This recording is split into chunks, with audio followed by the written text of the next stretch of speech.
Bismillahirrahmanirrahim. Okay, today we'll speak about protein, energy, malnutrition. If there is deficiency of vitamin, then we call it as vitamin deficiency. Like if it is vitamin A deficiency, then there is a deficiency of vitamin A, then we call it as vitamin A deficiency. Okay. Similarly, if deficiency of vitamin D is there, then we call it as vitamin D deficiency. Similarly, if there is deficiency of protein, then we don't call it as protein deficiency or deficiency of protein. We call it as protein energy malnutrition. Okay, so it's a combination of two things, protein and energy. Okay, so protein and energy malnutrition means there is no food or less intake of food. So when we say this, we go for marasmus. Marasmus, there are two types, and these two types, if they combine, it forms the third type. The first type is marasmus, or it is severe growth failure. Severe growth failure. So in that the weight of the child, this protein energy malnutrition occurs commonly in kids, in children only. Okay, so since it occurs in kids, it is these two things can be seen: marasmus, where the severe growth failure is there, then in that the weight is less than 60% weight for age. Now what do you mean by this? For example, a 2-year-old child will be 10 kilos. This is the normal. A 2-year-old child is 10 kilos. If he is less than 6 kilos, 6 kilograms, that is 60% of weight for age, then we call it as marasmus. He has not grown. He should have grown to become 10 kilos, but he is less than 6 kilos. Then his weight is less than 6 kilos. He has marasmus. Okay, marasmus, M-A-R-A-S-M-U-S, marasmus. In this, there are other things apart from weight. These things can be seen. Frailty. Frailty means weakness. He's weak. The kid is weak. Thinness. He's thin. He's not fat. He's thin. He becomes how he was before. He becomes very thin, like this. And then wrinkled skin. The skin is wrinkled. Wrinkled, like folds. The skin will have fold. Drawn in face. The face is not as shiny as it was before.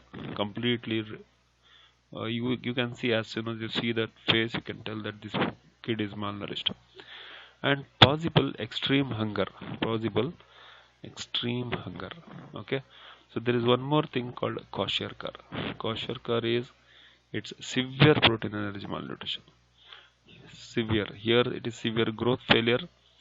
Okay, in kwashiorkor, the weight does not reduce so much. Weight is 60 to 80% weight for age. So if a child is supposed to be 10 kilos, then 2-year-old child. This is a 2-year-old child. Okay, so 2-year-old child is 10 kilos. This is normal. Okay, normal. So if the child is between 6 to 8 kilos, then we call it as kwashiorkor.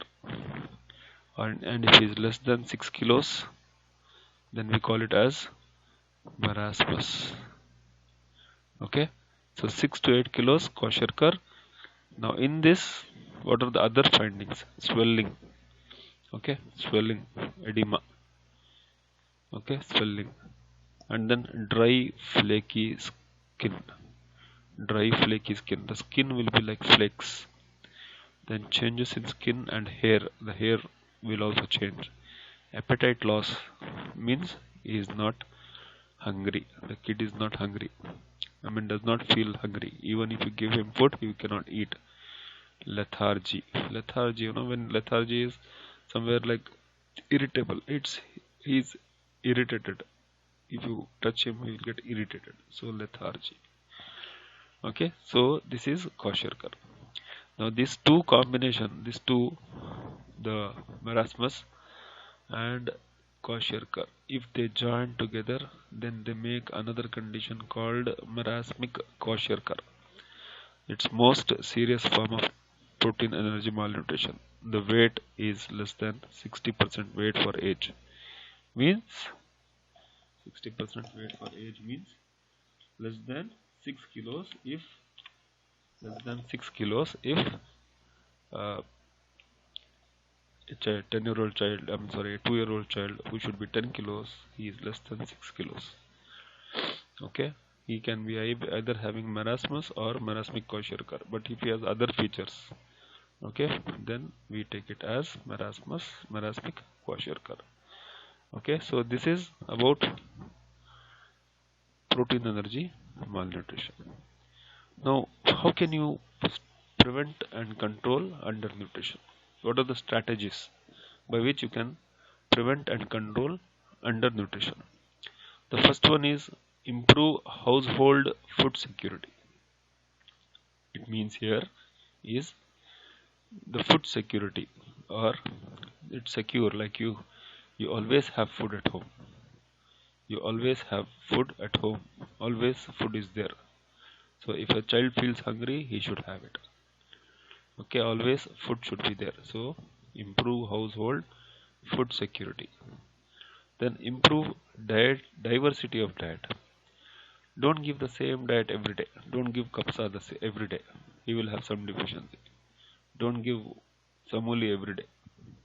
Okay, give vegetables, different vegetables every day. Today carrot, tomorrow radish, day after tomorrow green leafy vegetables, day after tomorrow tomato, day after tomorrow some fruits. Okay, like this, diversity of diet, different diet. Improve maternal nutrition and health care. That is, improve the give good nutrition and give good health care to maternal. What is maternal? For the pregnant woman. When the woman is pregnant, try to give good nutrition and good health care. Then she will give birth to a healthy child, and from there its nutrition starts, and there is no undernutrition after that. Improve child feeding practices. What do you mean by this? We know that exclusive breastfeeding. Okay, we know breastfeeding. Okay, under that we have something called exclusive breastfeeding. What do you mean by exclusive breastfeeding? Exclusive breastfeeding is the breastfeeding, only breastfeeding till 6 months of life. Till the child, from when the child is born at 0 months till the child completes 6 months,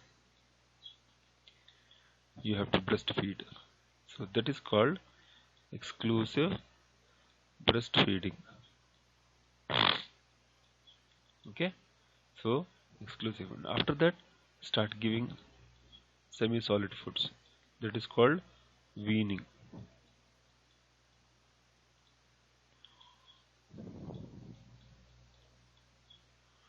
Okay, and then ensure child health care.